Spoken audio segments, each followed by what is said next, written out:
ಈ ಬಗ್ಗೆ ಹೆಚ್ಚಿನ ಮಾಹಿತಿಯನ್ನ ನಮ್ಮ ಪ್ರತಿನಿಧಿ ಶಿವು ನೀಡ್ತಾರೆ. ಎಸ್ ಶಿವು, ಈಗಾಗಲೇ ಪರದಾಡ್ತಿದ್ದಾರೆ ಜನ ಗ್ಯಾಸ್ ಸಿಲಿಂಡರ್ ಸಿಗ್ತಿಲ್ಲ ಅಂತ.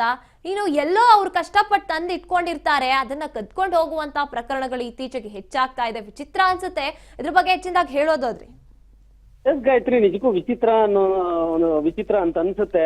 ಇವರು ಕಳ್ತನ ಮಾಡೋದು ನೀವು CCTV ಗಮನಿಸಬಹುದು. ಇಬ್ರು ಬರ್ತಾರೆ, ಅಲ್ಲಿ ನಿಂತ್ಕೊಂಡು ಒಳಗಡೆ ಹೋಗಿ ಸರ್ಚ್ ಮಾಡ್ಕೊಂಡು ಬರುವಂತದ್ದು. ಸರ್ಚ್ ಮಾಡ್ಕೊಂಡು ಬಂದ ನಂತರದಲ್ಲಿ ಅಲ್ಲಿ ಮತ್ತೆ ಒಬ್ಬ ಒಳಗಡೆ ಹೋಗಿ ಎಲ್ಲ ಸಿಲಿಂಡರ್ಗಳನ್ನ ನೀಟಾಗಿ ತೆಗೆದುಕೊಂಡು ಎಲ್ಲ ನೋಡ್ಕೊಂಡು ಬಂದು ಮತ್ತೆ ಗಾಡಿಯಿಂದಾನೇ ಒಳಗಡೆ ಹೋಗಿ 2 ಸಿಲಿಂಡರ್ಗಳನ್ನ ಎತ್ಕೊಂಡ್ ಬರ್ತಾರೆ. 2 ಸಿಲಿಂಡರ್ಗಳನ್ನು ಕಳ್ತನ ಮಾಡುವಂತದ್ದು.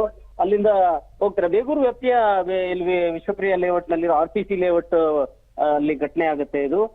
ಎಲ್ರು ಈಗ ಈ ಒಂದು ಘಟನೆ ನೋಡಿದ ಮೇಲೆ ಎಲ್ರಿಗೂ ಕೂಡ ಒಂದ್ ರೀತಿಯಲ್ಲಿ ಅವರ ಸಿಲಿಂಡರ್ಗಳನ್ನ ಸೇಫ್ ಮಾಡ್ಕೊಳ್ಳೋದ್ರಲ್ಲಿ ಎಚ್ಚರವನ್ನ ವಹಿಸ್ತಾ ಇರುವಂತದ್ದು. ಎಲ್ಲರೂ ಕೂಡ ಮನೆ ಒಳಗಡೆ ಸಿಲಿಂಡರ್ ಇಟ್ಕೊಳ್ಳಲ್ಲ, ಕಾಂಪೌಂಡ್ ಒಳಗಡೆ ಸಿಲಿಂಡರ್ಗಳನ್ನ ಇಟ್ಟಿರ್ತಾರೆ. ಕೆಲವೊಬ್ರು ಬೀಗ ಹಾಕಿರ್ತಾರೆ, ಕೆಲವರು ಹಾಗೆ ಇಟ್ಟಿರ್ತಾರೆ. ಸೊ ಯಾರು ಕೂಡ ಸಿಲಿಂಡರ್ಗಳನ್ನ ಸಾಮಾನ್ಯವಾಗಿ ಇದುವರೆಗೂ ತೆಗೆದುಕೊಂಡು ಹೋಗ್ತಾ ಇರ್ಲಿಲ್ಲ.